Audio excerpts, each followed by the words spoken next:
This is 5 in 10 from Skywatch TV for Monday, July 1st, 2024. I'm Derek Gilbert. If you're watching us on YouTube, our address there is at 5 in 10. Thank you. Please subscribe, click the bell for notifications, and then stick around after the break to find out how we can guarantee that we never get canceled again. You have that power. Item number 5 today is the debate. If you watched the CNN televised debate between Joe Biden and Donald Trump Thursday evening, you probably know by now that you were witnessing history. This was, it's not an exaggeration to say this, and I'm not saying this out of preference for one candidate over the other. This was, objectively speaking, the worst performance in a televised presidential debate since the very first one in 1960 between Richard Nixon and John F. Kennedy. President Biden went into the debate after 5 full days of preparation at Camp David on a set constructed as a mock-up of the CNN set. So he went into familiar surroundings Thursday night after 5 full days of preparation, knowing the questions in advance, it appears, and with the rules that they wanted. No audience, the microphones muted when the candidate not speaking, when the other candidate was speaking, and so forth. They got what they wanted, and this was still the best that the 81-year-old president could muster. It was not comfortable to watch. I take no joy in saying this, especially as an American who would like the country, regardless of party, to have a president who projects an image of strength, of mental competence, if not, sadly, President Biden came out appearing weak, frail, and confused. There's no other way to put it. According to NBC News, the Biden family met at Camp David on Sunday afternoon to discuss his future. Bill O'Reilly, formerly of Fox News, reported Sunday afternoon that the decision has been made for the campaign to quit, the president to quit the campaign. He cited internal Democrat polling showing that the president could not recover from Thursday night's debate, and that fundraising was drying up as major backers of the Democratic Party realized there's very little chance of them getting any kind of a return on their investment. And maybe investment isn't a polite term for what donors to a political campaign are doing, but really that's what it is. They're putting money into a campaign because they expect the candidate to win and push for policies that the donor supports. And at this point, it does not appear that President Biden has much of a chance of winning. Now, the panic in the Democratic Party is palpable. We saw it on just the comments of the pundits on CNN and MSNBC, even TYT, the Young Turks, which is far left, all of them expressing shock and horror at what they had just witnessed after the debate. According to NBC News, senior congressional Democrats, including the minority leader Hakeem Jeffries of New York, Jim Clyburn of South Carolina, who was influential in helping Biden get nominated back in 2020, and Nancy Pelosi, the former Speaker of the House, all privately expressing concern about the viability of Joe Biden's candidacy as president. The telling reaction by the media, however, says a lot. The media pretended surprise. Now, those of us who have some idea of what dementia looks like, family members who are suffering through this cruel disease, have seen the president's cognitive decline over the past 3 years and recognized it for what it is. And yet the media, most of the media anyway, the corporate media, had been gaslighting us, telling us, no, he's fine. Behind the scenes, the president is as sharp as a tack, at least until about 2 weeks ago when the Wall Street Journal ran a story kind of preparing us for what happened on Thursday night. Insiders reporting that the president's not really as sharp as we've been led to believe over the past 3 years. Again, anyone who's watched this with objective eyes saw what was going to happen Thursday night.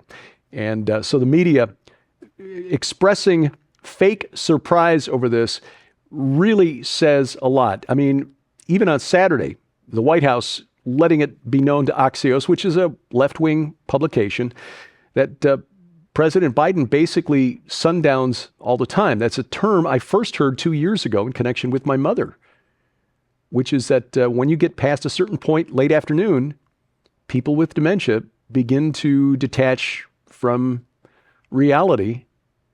So between 10 a.m. and 4 p.m., President Biden, they say, is competent, but after about 4 in the afternoon, which is why the White House always calls a halt on any further activities after about 3 in the afternoon, Too early in the morning, too late in the afternoon. You don't know what you're going to get with Joe Biden.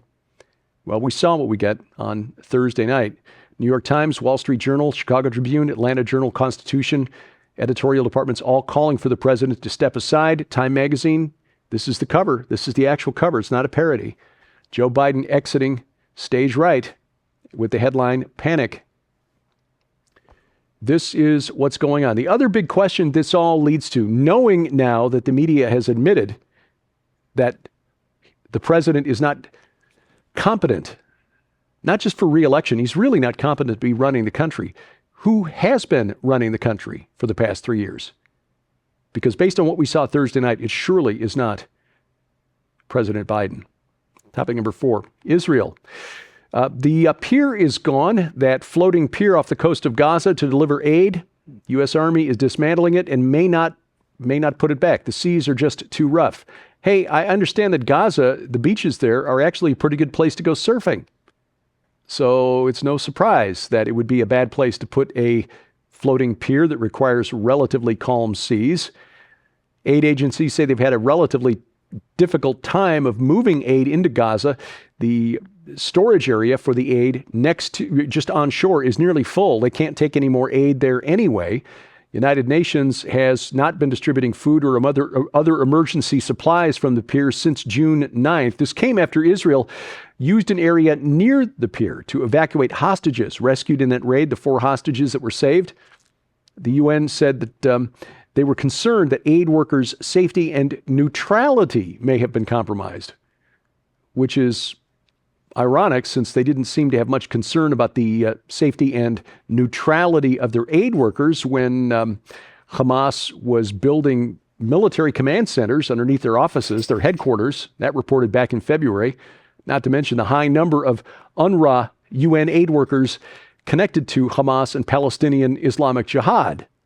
But I digress. Topic number 3, Lebanon. War in the north. It appears imminent. The Saudi embassy in Lebanon has called on its citizens to leave there, has advised its citizens against traveling there. They join Germany, the Netherlands, Austria, Kuwait, also warning their citizens to get out of Lebanon as war between Israel and Hezbollah appears to be imminent. Leader of Hezbollah on Saturday, or rather last Wednesday, threatened to target the European island of Cyprus if war breaks out. Cyprus and Israel have been holding joint military exercises every year since 2014. And by the way, this picture behind me is not German special forces from World War II. That is Hezbollah. Current photo of Hezbollah and the way they salute. It's not a coincidence. Topic number 2, France. Right-leaning party National Rally is doing very well in the first round of voting parliamentary elections, a snap election called by President Emmanuel Macron after National Rally scored the highest percentage of votes in the recent elections for the European Union last month. This is the most conservative parliament, or it appears to be anyway, on the verge of electing the most conservative parliament in France since the end of World War II. Why?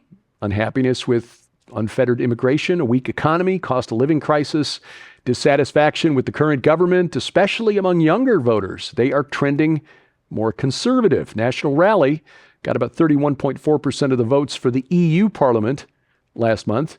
And according to exit polls, they are doing very well in the first round of voting this time around. French voters pushing back against years of unrestricted immigration, more than 320,000 last year, not counting the undocumented migrants, mainly Muslims, creating unsafe no-go zones in many parts of France. French voters, especially the young ones, upset. And Marine Le Pen's National Rally Party appears on the verge of becoming the new governing body in France. Coming up, following the debate, it appears Newsweek did not get the memo. I'll explain next on 5 and 10. Well, ladies and gentlemen, we want to take a quick break to tell you how you can get your copy of both of these incredible new works in the Out of This World and Gate of the Gods special offer.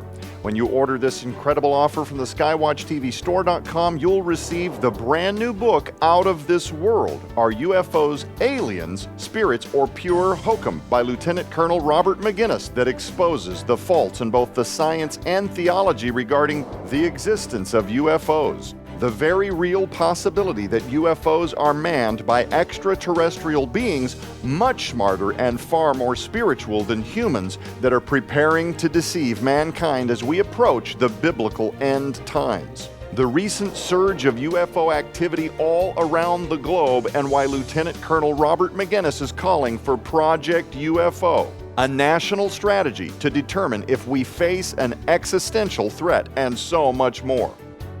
But that's not all. You'll also receive Gate of the Gods, Revelation, the Messiah, and the Second Coming of Babylon by Tyler Gilreath, that brings to life the war between Jesus Christ and the power of darkness as illuminated in the book of Revelation. A cosmic end-time struggle between the Hebrew king of promise and the Old Testament gods of Babylon. The hidden Babylonian framework in the book of Revelation that can only be seen through ancient Near Eastern eyes, unmasking Babylon the Great, and more. Also included in this must-have special offer for a very limited time, Lieutenant Colonel Robert McGinnis's best-selling book, Give Me Liberty, Not Marxism, and his book, Kings of the East, China's Plan to Eliminate America and Impose a Communist World Order. All of these items hold a retail value of $84. Yours now for your donation of only $45, which includes free shipping to all U.S. orders. So don't delay. You can scan the QR code on your screen using the camera app on your phone for instant access to this special opportunity. You can also visit us at skywatchtvstore.com or call 1-844-750-4985 and ask for the Out of This World and Gate of the Gods special offer right now.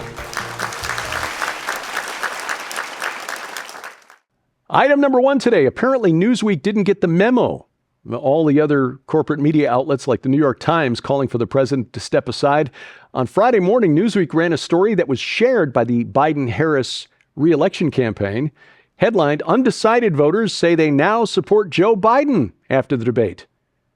You guess based on that headline that somehow undecided voters had watched some different debate, maybe from 2020, and come away with the idea that President Biden was worthy of another 4 years. No, that's not what it was. The one thing Newsweek didn't really highlight, and that the Biden-Harris campaign failed to mention, is that the undecided voters referenced in the Newsweek story was a small focus group of 12 non-English speakers who watched a subtitled version of the debate on Univision. And based on that, they came away with the idea, the conclusion that President Trump was not the man to lead the country for the next 4 years. Again, running against the grain of the rest of the media on Friday morning, and you can see why. That focus group size, who they are, that kind of important. This is why the American public doesn't trust the corporate media anymore. This week on Skywatch TV, our main program, we talk about Babel. Was there a group of angels who were deployed at Babel ready to return, or rather get really kinetic in the end times? Relevant, especially given the times in which we live. Tyler Gilreath, the author of the new book, Gate of the Gods, the English translation of Bob L.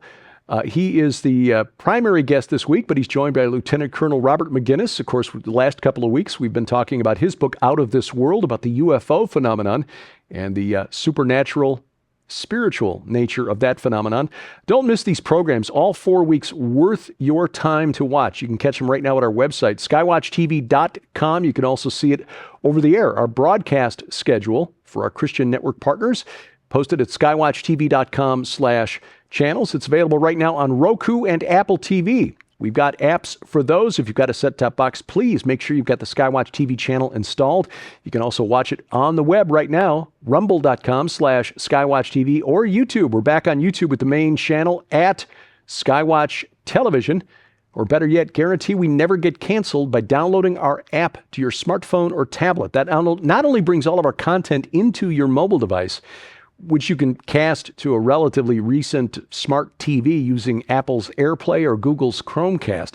It's got other features like an audio Bible with multiple translations, calendar of upcoming events, and more, all right in the palm of your hand. iOS, Android, Amazon, Kindle Fire. We have apps for all of those and links to their app stores at skywatchtv.com/app. Follow 5 in 10 online at YouTube at 5 in 10. On X, formerly Twitter, it's at 5_in_10. And thank you for watching as we keep watch. I'm Derek Gilbert, and this is 5 in 10 from Skywatch TV. Hi friends, Pastor Mike Spaulding here to announce the Go Therefore 2024 conference. We will gather Friday and Saturday, July the 26th and 27th at Harvest Revival Center in Brookville, Ohio. This year we welcome the following scholars, Bible teachers, and researchers: Derek and Sharon Gilbert, Joe Horn, L.A. Marzulli, Dr. Judd Burton, Pastor Paul Begley, Pastor Carl Gallops, Dr. Greg Reed, Tom Dunn, and Dr. Sherry Tenpenny will be doing a book signing for her new book, Walking with God. Live stream is available. Ministry tables are available for like-minded ministries. Hotel and other information is on the conference website, www.gothereforeconference.com. Gothereforeconference.com. Looking forward to seeing you.